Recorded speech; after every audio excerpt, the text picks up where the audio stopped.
ओम अज्ञानतिमिरन्धस्य ज्ञानाञ्जनशलाकया चक्षुरुन्मीलितं येन तस्मै श्रीगुरुवे नमः। नमो ओम विष्णुपादाय कृष्णप्रेष्ठाय भूतले श्रीमते भक्तिवेदान्तस्वामिनिति नामिने।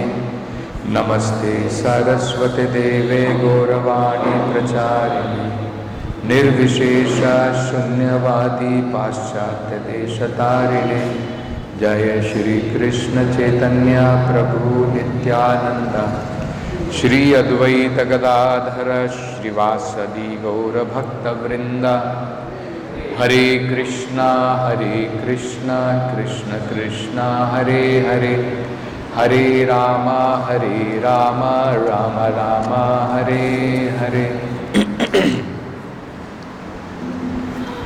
So this is a very nice verse where Lord Kapila is explaining about the perfect behavior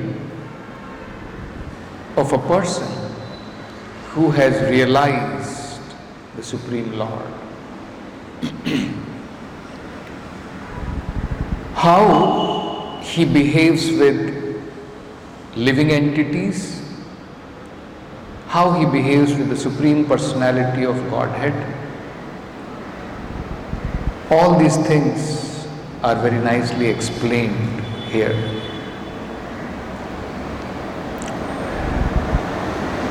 There is one very nice incident in Bhagavatam where a great devotee of the Lord, Maharaj Prithu,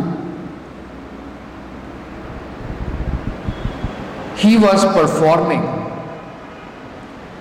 100 Ashwamedha Yagnas.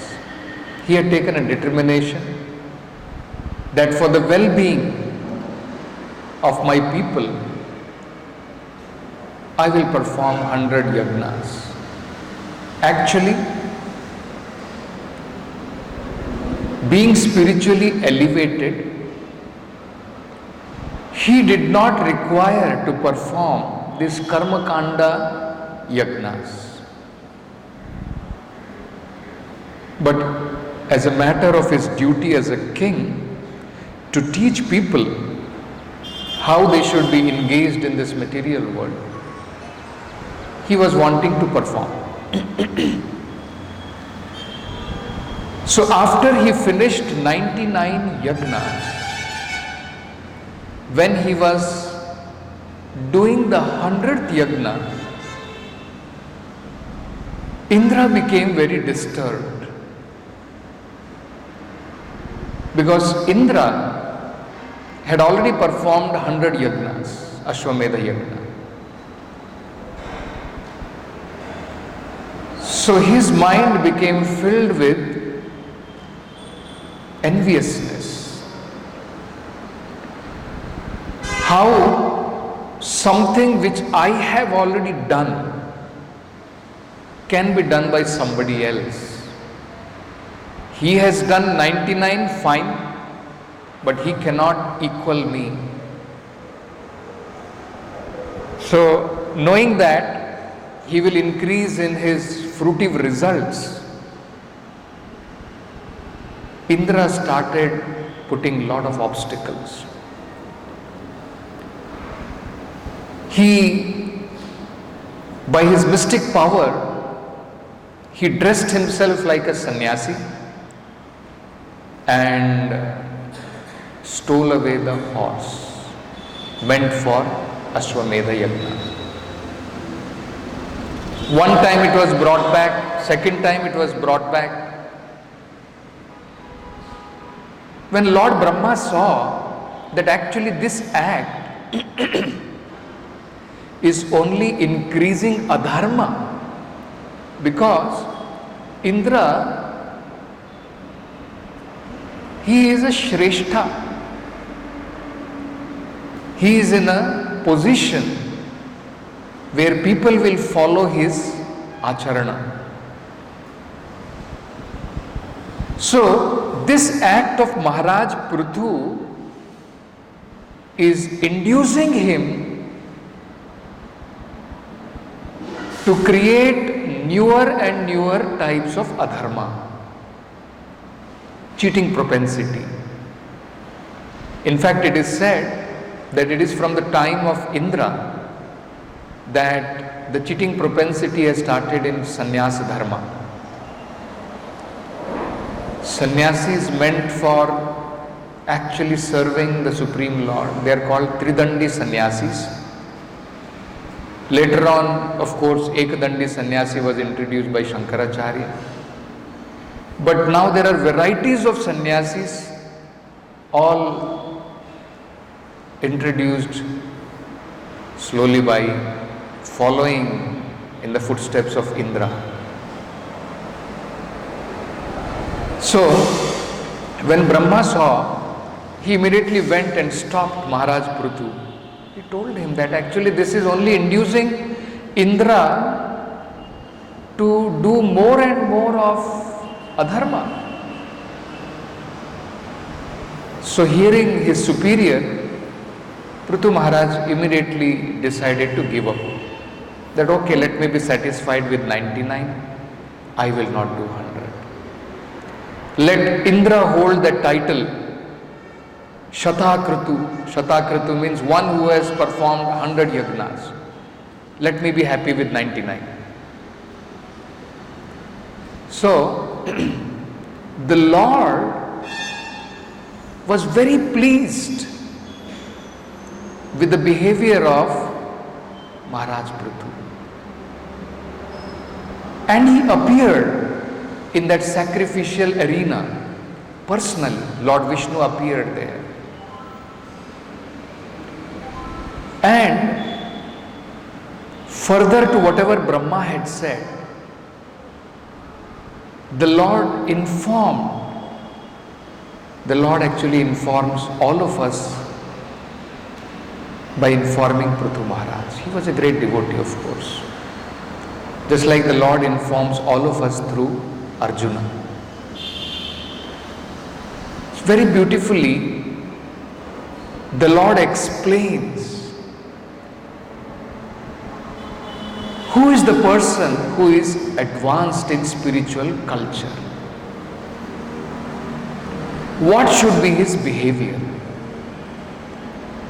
And this is not expected from Maharaj Prithu, being advanced and in his intelligence.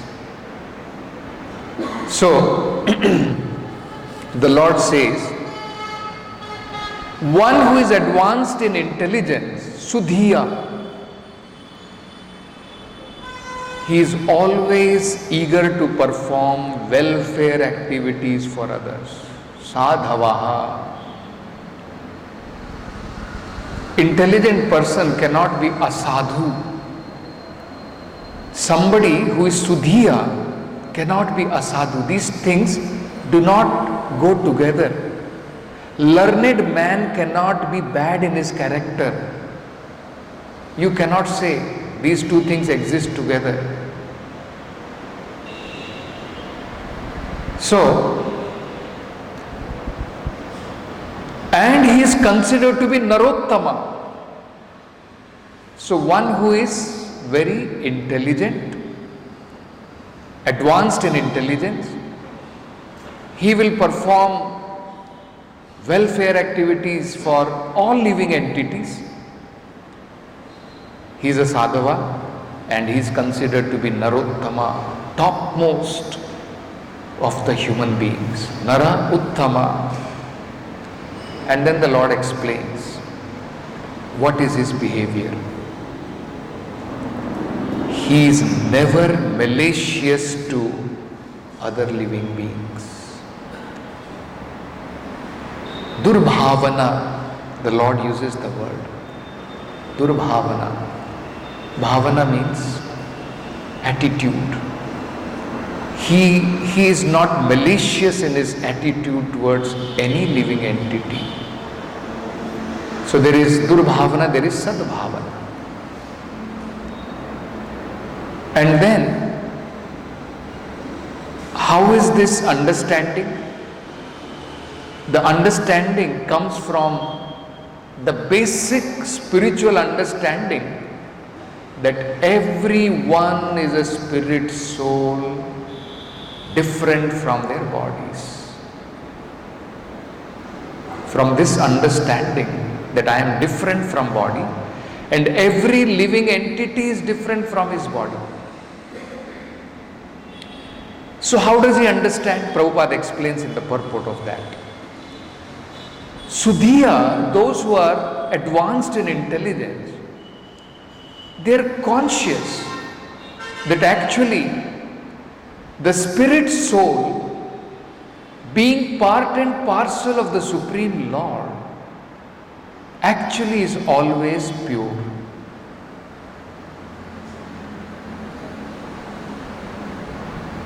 So the living entity originally, in his original consciousness, is part and parcel of the Lord, and he is pure like the Supreme Lord.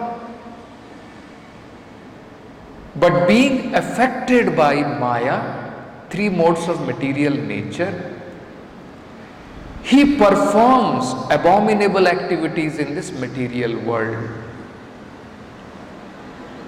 So understanding this reason that actually the living entity being affected by three modes of material nature, he is performing this abominable activity. The saintly person advanced in intelligence, forgives him. Prabhupada comments very nicely. Even in our law in the state, if a madman commits an abominable activity, he is forgiven by the law. Isn't it? We see that. If a madman commits abominable activity, let us say, he is forgiven. Or let us say we sometimes find somebody who is a child. There are different laws. He will not be in prison house, he will be counseled. No, you should not have done like this. So similarly, Sudhiya understands that actually all living entities are pure by nature. They have become impure by being in touch with matter. So there is no question of being envious of the other living entity. That is what the Lord is explaining. That Indra cannot understand. He may be envious of you. He is not advanced in intelligence like you. But you are advanced in intelligence. Why are you competing with him? Isn't it? So, this is the understanding which the Lord gives. In the next verse, Krishna tells Maharaj Prithu another something very nicely. He says, Purusha yadi muhyanti tava drisha, a person like you, tava drisha, yadi muhyanti, if you become bewildered, you are an advanced devotee of the Lord. Some behavior is expected from you. But if you become bewildered, by what? Deva Mayaya, by the material energy of the Lord, and you also compete and you also become envious like somebody controlled by three modes of material nature, Shrama eva param jato dirghaya vruddha sevaya, then whatever you have learned by serving the great acharyas, dirghaya, for a long time, vruddha sevaya, by mature spiritual masters, vruddha sevaya, vruddha does not mean old man, old in, matured in knowledge, they are called vruddha. So great personalities, whatever you have served for a long time, Shrama eva param jato. It is only a great labor, that's all. See how important it is. That is why spiritual life is called Vijnana. Anybody can talk, so many things we can talk, big philosophy we can talk. Whole Bhagavatam we may have read. There was one student who had read full Bhagavatam but did not chant even one single round. What is the study of Bhagavatam he has done? After reading Bhagavatam, if he does not come to the conclusion that I must glorify the Supreme Lord, I must remember the Supreme Lord, what is the study of the Bhagavatam? Isn't it? So, this is very nice. So when finally, anyway, earlier only Maharaj Prithu had given up his desire to fight, to continue, competing with Indra. So the Lord was very pleased with him. And it is said that even though the Lord wanted to go, he could not go. And he said, I am very attracted by your gunas, by your qualities and your behavior. And because of that, you can take from me whatever you want. Whatever, benediction you want from me, I am ready to give you. Because I am captivated. Just like we become captivated by somebody, the Lord becomes captivated by qualities of His devotees. Quality and behavior of His devotee. So, this is very essential. And what is the behavior the Lord is explaining in today's verse? In few verses we have been seeing what the Lord is explaining. So we should not remain in neophyte condition. We have to advance gradually in understanding. So here we can see the Lord now explains the difference between varieties of living entities, how they have to be treated. So as we were discussing in the last class, equal treatment, equal vision does not mean equal treatment. Vision may be equal, treatment may be different. In the next shloka, Lord makes it more clear. There are varieties of living entities in varieties of consciousness. Somebody is in the animal body. Pandita Samadarshina. So Prabhupada explains in that purport that it does not mean that person who is advanced in spiritual life will treat equally a tiger and a saintly man. To the saintly man, he will go and associate with him. He will talk to him. He will give him Krishna Katha, but he will remain away from the tiger. For the tiger, he will go and supply him some prasad, that yes, you can take prasad. To the dog, dog is not supposed to come inside the house. So equal treatment does not mean saintly person will tell the dog, you also come and sleep next to me. So for the dog, he will supply prasad. And the dog is also happy eating prasad. So the Lord will explain that yes, there are living entities like stone who have no developed consciousness, just like hills. They are also growing but no consciousness. But there are some superior, somebody who has developed consciousness.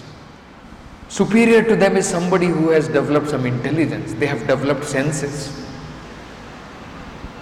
Isn't it? So equal vision means understanding that yes, Every living entity is part and parcel of the Supreme Lord. So no discrimination in that sense based on the body. But treatment will be different. Because at the present, I may see somebody as a spirit soul. But he being contaminated by the three modes of material nature, he does not see. Covered by Maya, he does not understand. So for them it is compassion. So the Lord is saying there are four very important things. Athamam sarva bhuteshu bhuta atmanam. First of all, one has to understand that I am situated in everyone's heart as the super soul. Sarva bhutana. So this is one very important thing we have to realize. The Supreme Lord is present in every living entity's heart. Second thing, so now we have no connection with the Supreme Lord. We do not realize the presence of the Supreme Lord in the heart of every living entity. In our advanced understanding, when we advance in spiritual knowledge, we will be able to understand, yes, the Supreme Lord is present in the heart of every living entity. Now, the Lord is explaining how to worship me in the heart of every living entity. That yes, my dear Lord Paramatma, you are present in every living entity's heart. I worship you. But I am envious of this body. I am envious of this soul who is present beside you. Then that is not the worship of the Supreme Lord. That is what the Supreme Lord is saying here. How you have to worship? You have to worship properly. If somebody is in a lower consciousness, if you want to worship me, what you should do? You should be compassionate on him. That is my worship. He is saying, the Lord is saying, how to worship me properly. This is how you should worship me. If somebody is inferior, be compassionate. Dana. So, he is saying, Athamam sarva bhuteshu bhutatmanam kritalayam. Kritalayam means I am situated in the heart of every living entity. And arhayet. Arhayet means worship me. How do you worship me? How do you worship Paramatma in the heart of every living entity? Dana, mana, dana manabhyam, metra, abhinnena chakshusha. By viewing like this, chakshusha, with this perception you worship me. How? To some living entities in whose heart I am situated, if he is lower in his consciousness, be compassionate to him. The Lord is not saying, I have taken a form of a pig, be compassionate on me. Just like some of the Mayavadi sannyasis says, Daridra Narayana, let me worship this Narayana who has become a pig now. Let me worship this Narayana who has become a dog now. They are thinking like this. So foolish they are actually. So he is thinking, now I am a superior Narayana, there is inferior Narayana. We don't find any such things explained in the Vedic literature. He is always called Lakshmi Narayana. Have you heard any words in the Vedic literatures anywhere described? Sometimes the Lord becomes Daridra Narayana. Isn't it? Dog Narayana, Tiger Narayana. We don't find. So what has to be understood is very clear, that I am also situated, but this living entity at the present moment is covered by Maya. Be compassionate on him. That is the thing. Somebody who is superior to you, mana, you should pay attention to him. You should pay respect to him. Be respectful to him. So, arhayet dana manabhyam metraya. Somebody who is equal to you, be friendly with him. Abhinnena chakshusha. That is how you have to see every living entity non-different from me. Abhinnena.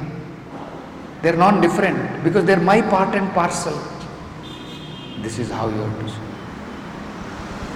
So, Prabhupada is explaining the Supreme Lord is called Kutastha. His position never changes. Our position keeps on changing.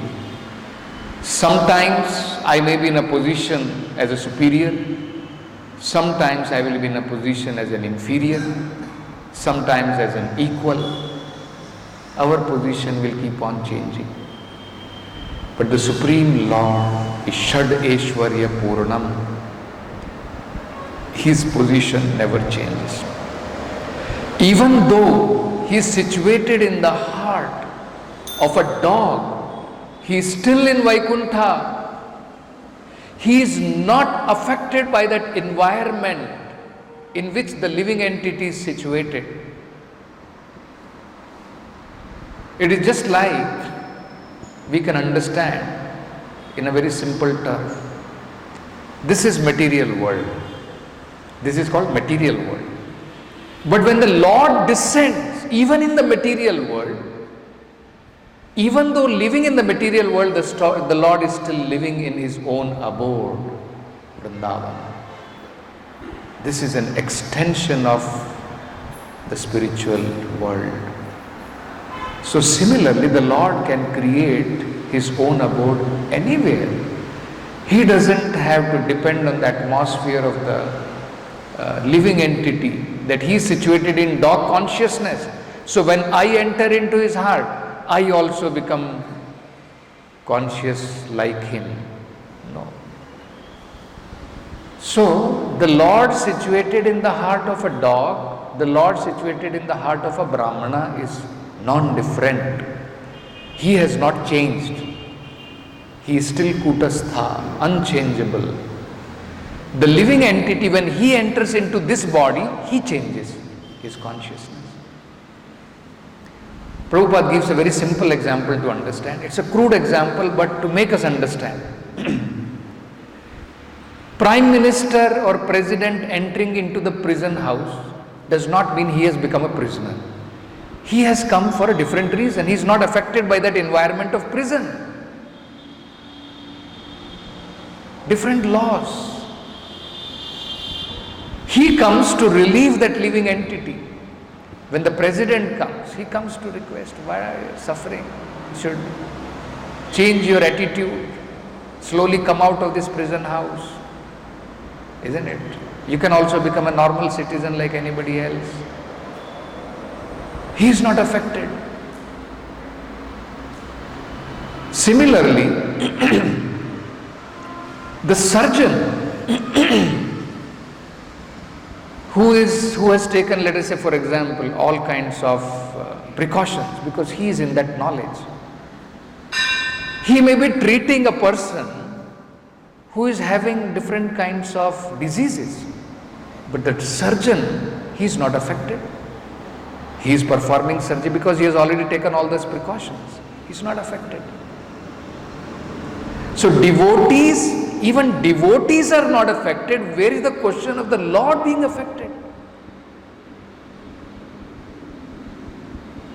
Isn't it? Even a devotee, when he approaches somebody who is in lower consciousness, even a devotee is not affected by his consciousness. Where is the question the Supreme Lord is affected? Isn't it? So these are all ridiculous understanding Prabhupada is pointing out. So this is how the Lord is explaining one should have the vision and propitiate, worship the Supreme Lord in this form. And in the further verses, the Lord will explain, make this more clear, how there are different grades of living entities. Some deserve dana, some deserve mana, some will deserve friendly, all those things. And like this, the devotee should advance in spiritual knowledge. Stop with this Granth Raj Srimad Bhagavatam ki jai, Jagat Guru Srila Prabhupada ki jai.